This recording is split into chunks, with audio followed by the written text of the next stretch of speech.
big fist, shout, all for W.L. Stand up, holler.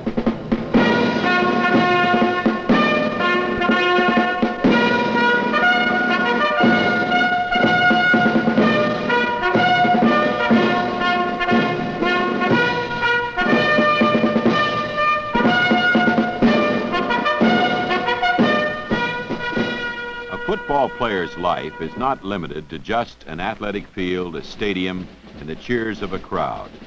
He must begin his day in the classroom. Steve Cursis works on an English assignment with Reggie Harrison. Cursis is the Generals' backfield coach. Harrison played halfback for the Generals. He was elected to the All-Metropolitan, All-District, and All-State teams. Reggie led the area in scoring with 21 touchdowns for 126 points. Blocks by Woodbury and Sills enable Harrison to turn upfield and get help from Brian Hilburn, Paul Wegner, and a good downfield block by Roberto Civet.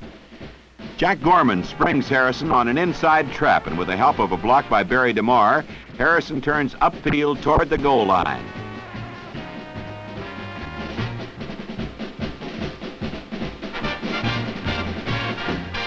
Harrison gets blocks from John Strom and Bob Keith on an inside power play, and with some fine running, picks up yardage.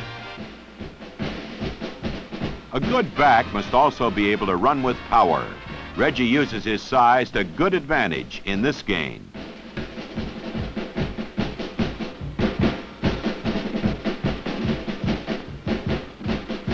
Assistant coach and psychology teacher Dana Pond works on a problem with Barry DeMar. DeMar was awarded for his outstanding play by being selected to the All-Metropolitan, All-District, and All-State teams. Number 75, Barry DeMar opens the hole for Paul Wegner against George Washington. DeMar teams with Jack Gorman to open a huge hole for Harrison.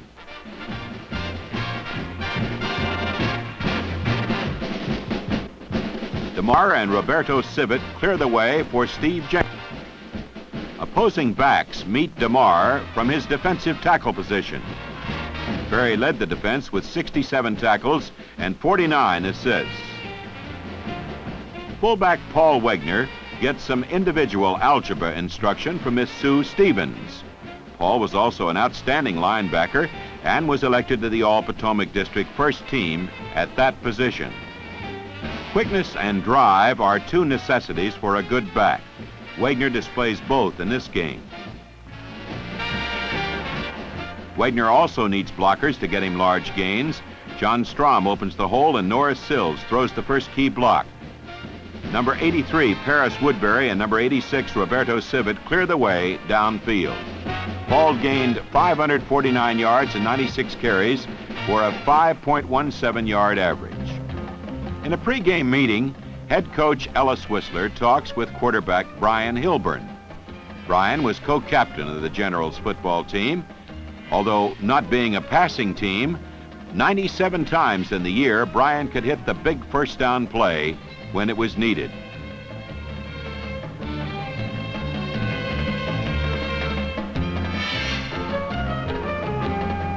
From the blackboard to the field, Brian threads the needle to hit Paul Wegner for a 32-yard gain against Fairfax.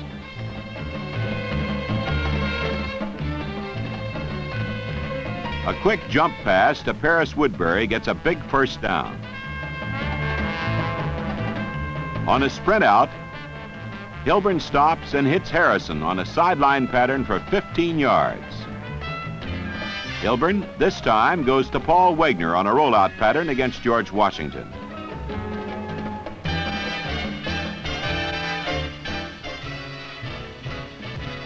Hard-hitting all-league guard, a second-year starter, and one of the outstanding aggressive defensive men, Jack Gorman, does a little extra homework for line coach Gene Passati.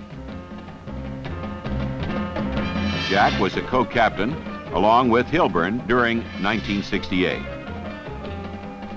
Number 67, Gorman leads the blocking on majority of the inside trap plays. Here's an example Gorman springs the trap for Harrison against GW. Again, Gorman pulls on a long trap to get Harrison through. Paul Wegner gets a clear path through the Fairfax line by this block. Jack, number 67, also made his presence felt against the opposing offensive teams.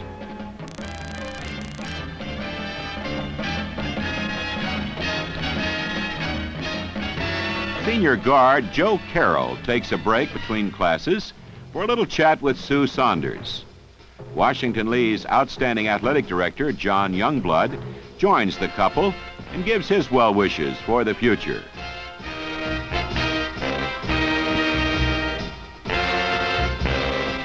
Number 64, Joe Carroll, throws a key block to open the hole for Wegner.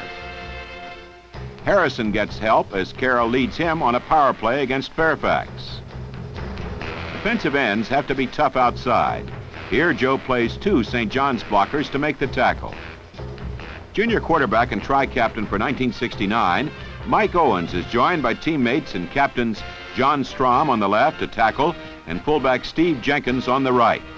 Mike was the defensive back and filled in for Hilburn. Mike breaks up a pass in this game against Fairfax. Owens drops back and hits Wegner on a delay pattern against St. John's. Recognizing a blitz for the St. John's line, Mike checks off into a screen pass to Harrison.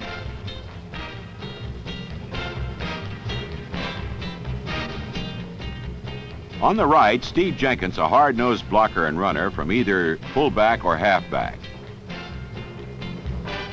Steve takes a handoff from Owens and blasts his way for an 8-yard gain. Jenkins gets a block from Don Pierce and picks up 15 yards and a first down against GW. As a defensive linebacker, number 43, Steve is an aggressive, hard-hitting individual. Jenkins and Hall combine this time to stop George Washington's offense. John Strom on the left moved into a starting lineup position at right tackle and guard on defense. His number is 71, and John Strom blasts open a hole for Harrison to get valuable yardage.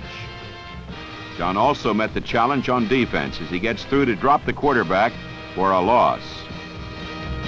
Two boys who'll be counted on heavily in 1969 are 6'3", 215-pound Bill Volkert on the left and 6'4", 220-pound Mike Lanigan on the right. Both boys were starters on the defensive unit in 1968. Joining the boys is Washington Lee's fine principal, Mr. O.U. Johansson. Lanigan wears number 76, and here he combines with Jay Besson, a 6'3", 240-pound junior, to drop the quarterback. Size, strength, and quickness aid Mike in halting this play. Lanigan breaks two blockers to get to the St. John's ball carrier. Bill Volkert, number 73, gets the angle on the quarterback and with the help of 6'4", 235-pound guard Ed Shepard, throws him for a loss. Ed also is another junior. Volkert crushes this offensive thrust. Pursuit, you know, means speed, which Bill has to catch this back from behind. Number 73 smothers the ball carrier. The hard-hitting Pursuit causes a GW fumble. Fighting off a double team, Volkert gets to a Wakefield ball carrier.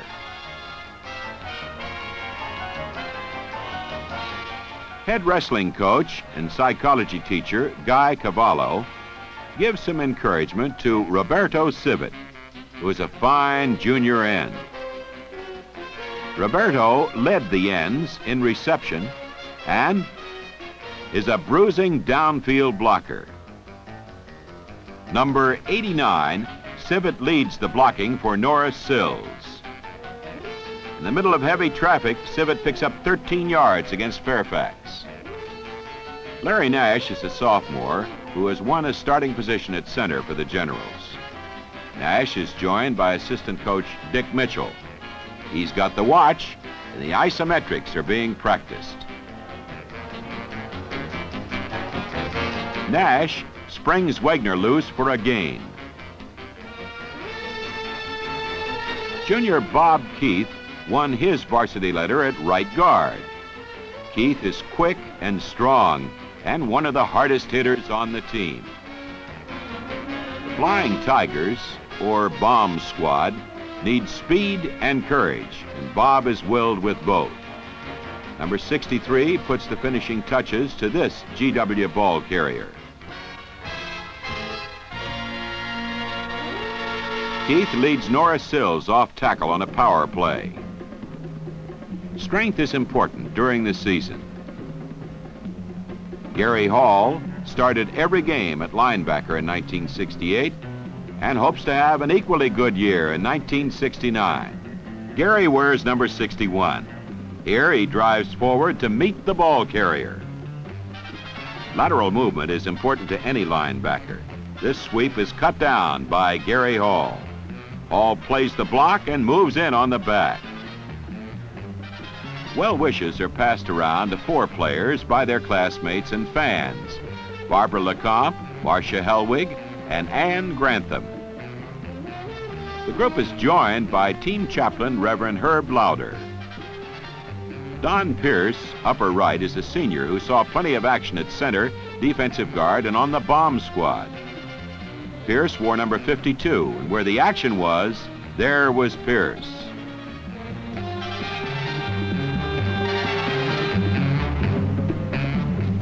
On the kickoff, Pierce is third down from the top. On this tackle, Pierce is helped by junior guard Paul Kobe. Pierce breaks down the blockers to give Paris Woodbury a clear shot at the ball carrier against St. John's. Here, Don goes all out after a Yorktown ball carrier. Norris Sills was the General's right halfback. Norris averaged 4.3 yards per carry. On the counter, Sills goes for 11 yards. Here, Sills follows Gorman through for a 9-yard gain. Blocks by Keith and Jenkins and a twisting run get Sills 10 big yards. The middle of the defensive line was shored up by Fred Carmichael. Number 72, Fred Carmichael, proves to be tougher than the Fairfax line as he stops these 2 plays. Defensive guard Richard Bailey is on the right. Number 77, Dick Bailey, is an aggressive defensive player. Bailey crashes into the offensive backfield to drop the ball carrier for a loss. At 6'3" and 205 pounds, Bailey puts on a good rush to get to the quarterback.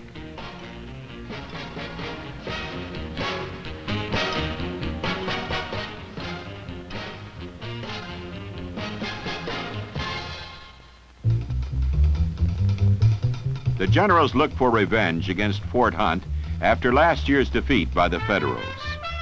After the kickoff, Washington and Lee has the ball on the Fort Hunt 48 as Hilburn gives to Wagner, who breaks loose for 18 yards.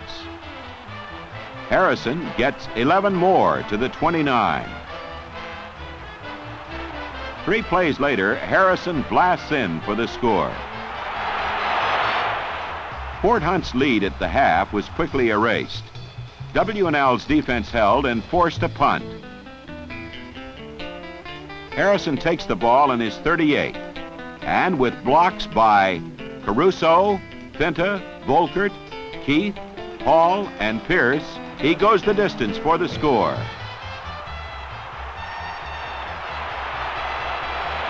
Paul Harding's kick is good.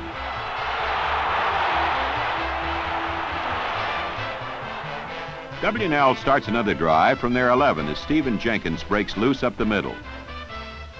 Aided by a good downfield block by Civet, he gets 34 yards. With the ball on the W&L 48, Owens hits Harrison on a spectacular one-handed grab for 52 yards and a score.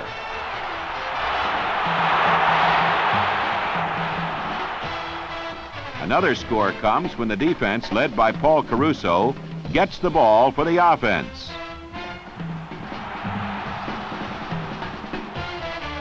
On the first play, Owens calls for an option, and with the blocking of Strom, Woodbury, Owens, and Nash, Harrison bulls in for the TD.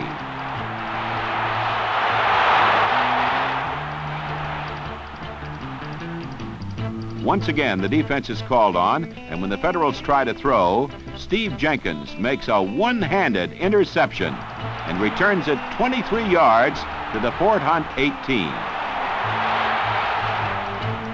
6 plays later, Harrison blasts in for his 5th touchdown of the night. Later in the game, the Federals are trying to get on the board when Gary Hall intercepts, and he goes 19 yards to end the game.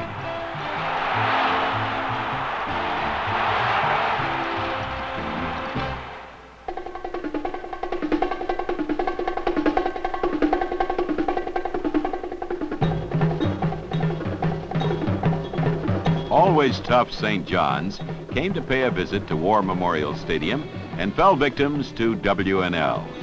St. John's and WNL can always look forward to a hard-hitting, bone-rattling game. During the first quarter, this game proved to be no exception. The defenses and the offenses met head-on. St. John's scored first on a touchdown and a safety and took a quick 9-0 lead.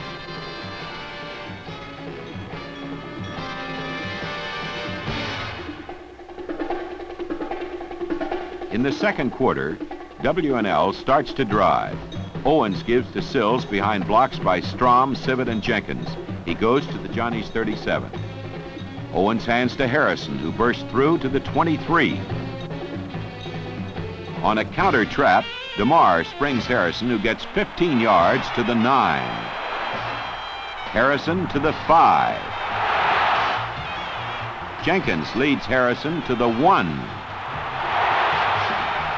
Strom, Woodbury, Sill, and Jenkins open a hole, and Harrison blasts in. WNL received at the beginning of the half and fooled everyone, including the cameraman. The entire team lined up on the opposite side of the field. Mike Owens casually walked over to the ball and centered it across the field to Harrison, who had 10 blockers in front of him. Harrison weaved his way 67 yards for the score.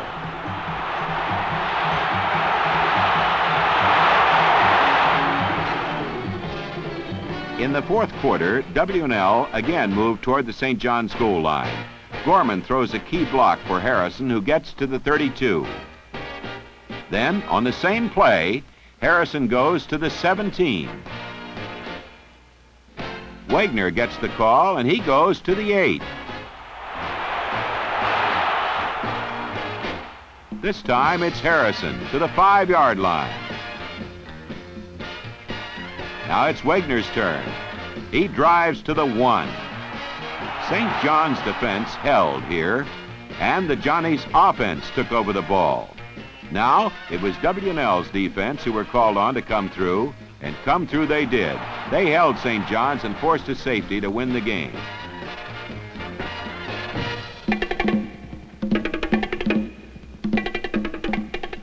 T.C. Williams was the Generals' next opponent. The WNL offense starts in their 43. Owens gives to Harrison, who gets to the TC 46.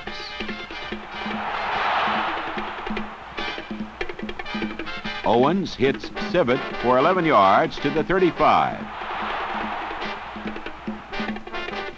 Owens then passes to Jenkins at the 25.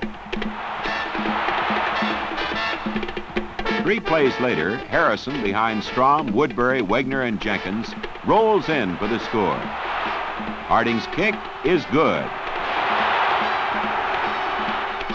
The defense of Caruso, Volkert, DeMar, Gorman, Lanigan, Carroll, Ross, and Wagner stop the Titans and give the ball to the offense.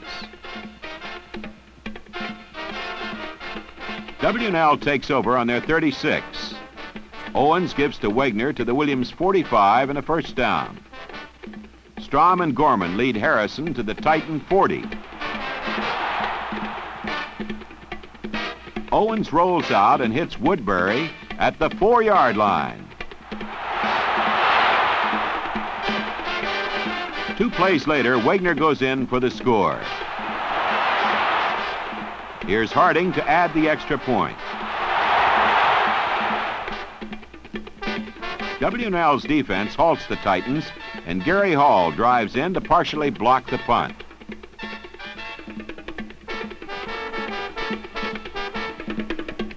With the ball on the 41-yard line, Owens gives to Wagner behind Carroll and Nash for 13 yards and a first down. Owens gives to Harrison, who swings wide and goes out at the 10-yard line. Wagner goes 5 yards behind the blocks of Harrison and Jenkins for the score. Harding's kick is true. In the fourth quarter, Owens passes to Civet to the Titans' 30.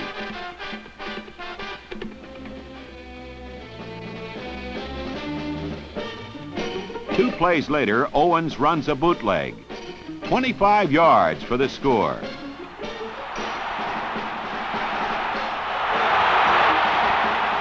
And Harding adds the final point.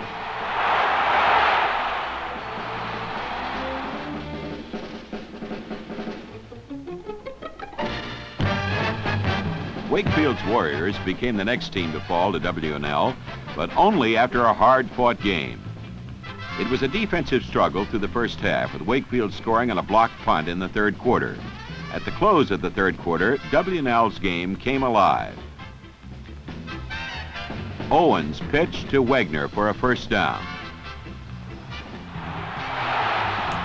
On a sweep, Harrison picks up 26 yards to end the quarter.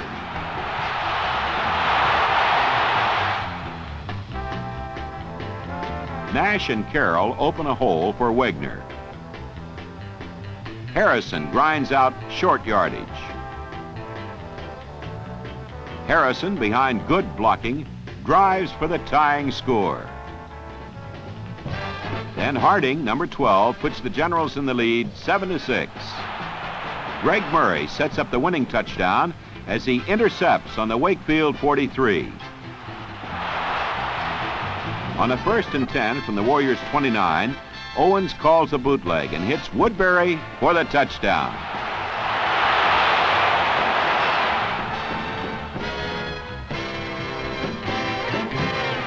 Games between O'Connell and W&L are not for the weak.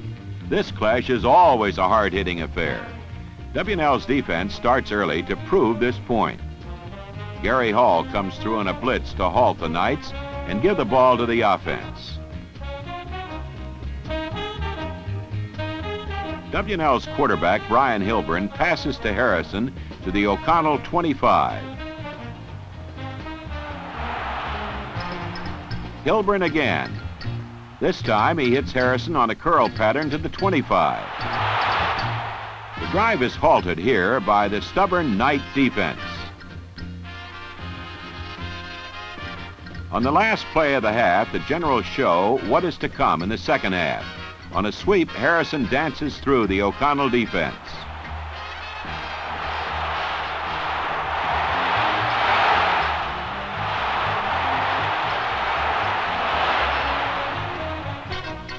A repeat of the same play on the first play after the kickoff breaks Harrison 68 yards for the score.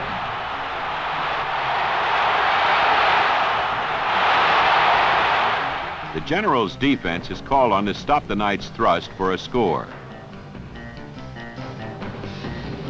Moore and Hall stop the ball carrier. DeMar halts the next drive. On a pitch, Moore and Hall again hold the offense. Mike Lanigan clotheslines O'Connell's ball carrier, and DeMar adds the finish. O'Connell's drive stops as Harrison intercepts.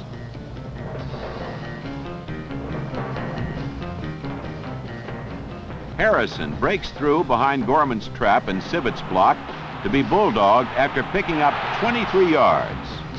Good blocking up front gives Wagner a hole, and he goes 52 yards for the score. Paris Woodbury threw a key block at the 2 to get him in. And here's Harding adding the extra point. O'Connell is stopped as Harrison intercepts again to end the game.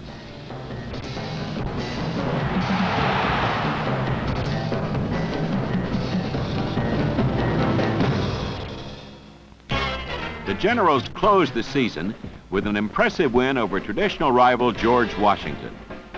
GW opened the game with an onside kick, which W&L's Paris Woodbury recovered at the 50. Sills and Wagner block in front of Harrison, who gets 9. Jenkins gets Harrison into the secondary, and from there, he does the rest himself.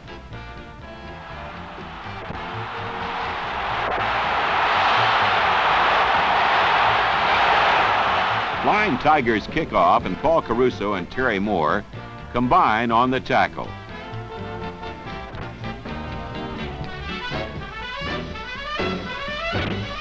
After a punt, Hilburn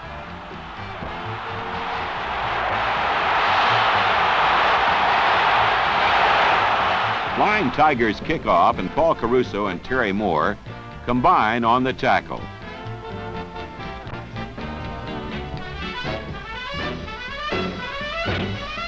After a punt, Hilburn hits Sills for 14 yards and a first.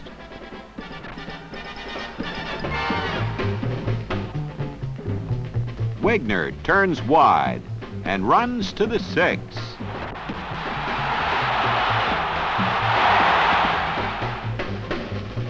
Sills and Jenkins clear a path as Harrison goes in for his 17th touchdown of the year.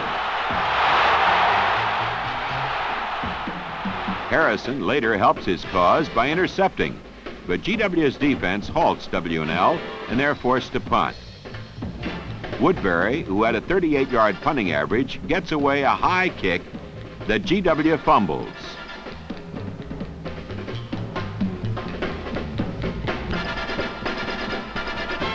On the first play at the quarter, Hilburn finds Harrison open in the corner, and he adds touchdown number 18.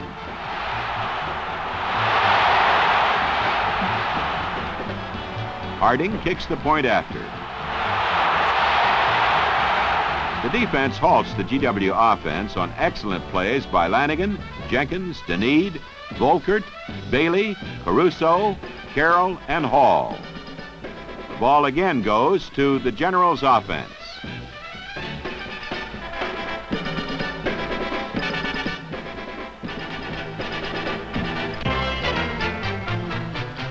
On the first play, Hilburn pitches a perfect strike 44 yards to Harrison for his 19th touchdown.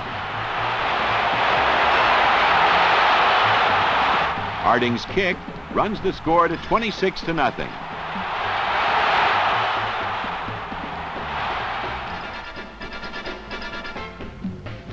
The half ends as sophomore safety man Eugene Williams intercepts and returns 19 yards.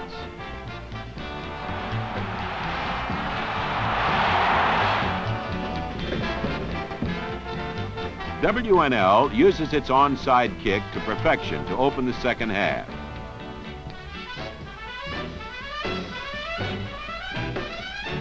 On the first play, Strom, Carroll, Pierce, Gorman, and DeMar open a huge hole to get Harrison his 20th touchdown.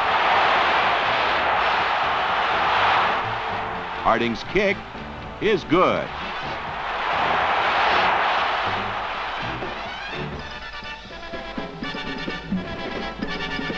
Harrison's record-breaking 21st score came at the beginning of the fourth period on this pass from Hilburn. Soccer-style kicker Ross Harding adds his final point. With all sophomores on defense, Eugene Williams picks off another pass and comes right back for 26 yards.